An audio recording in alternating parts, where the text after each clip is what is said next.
Hi everybody, Vinyl Cats here. Something a little bit different. I'm going to tell you and share with you how I first discovered music. And it wasn't on this Pioneer PL12D2 turntable. It was on one of these, a Sobel AG57, I think, radiogram, manufactured in 1957. This is the one my parents owned, which I still have. It's an auto changer.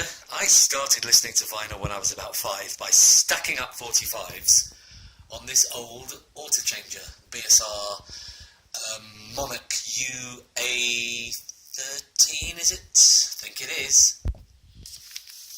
Right, I've got a stack of old 60s 45s here, and let's see what happens.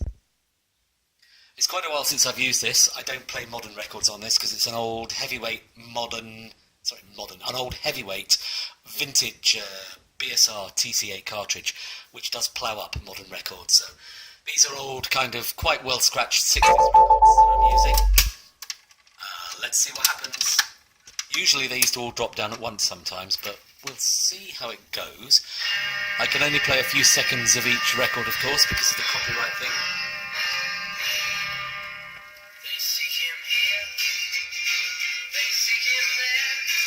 Record number 1.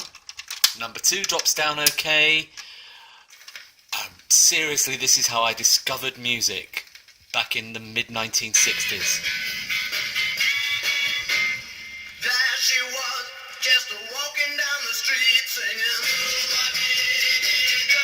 singing Manfred Mann, and we'll go on to the next record. Oh, 2 drop down at once there. Not to worry, that used to happen on a regular basis. They weren't perfect, these things. But it was kind of the 60s way, and indeed for some people the 70s way, and certainly the 1950s way of sort of having a playlist. A big stack of 45s. That's the Marmalade. Let's go to the next one. What's on the turntable here? I think it's Frank Sinatra on Purple Capitol Records. Yes, French Foreign Legion. Goes so well with the Marmalade before. Let's drop to the next one. I randomly picked up a pile of old 60s 45s to do this video. This is the Shangri-La's Leader of the Pack. Wow. Almost perfectly queued up there. As I said, the copyright thing, I can't play more than a few seconds of each one. I think 2 drop down there as well. May have done. What's this? And it's Stevie Wonder, Yes to Me, Yes to You, etc. There's 2 records to go. Let's see if the auto changer gets to the end. I think maybe I've stacked up too many there. You were supposed to be able to stack 10 records on this, as far as I remember. Yep. Slightly slipping a little bit, but that's Chicago on orange CVS label. 25 or 6 to 4, I think, and we're going to end with a little snippet of Creedence Clearwater Revival from 1970.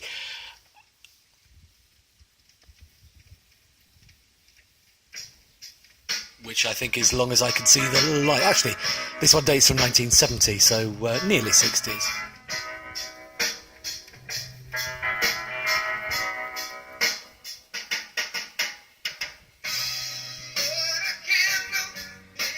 Anyway, there you go. There's your 1960s equivalent of a playlist. Fast forward to 2017. I'm using my quite beautiful restored Pioneer deck. There you go. I thought I'd share with you the way I discovered music on a very old radiogram, which amazingly made in 1957 and still working in 2017. This Pioneer turntable here, I think, was made in 1973, and it's still going in 2017 too. Although it's got a bog standard Audio-Technica AT95E cartridge in it, it still sounds great. This is Vinyl Cats. Bit of my personal music history. Updates soon.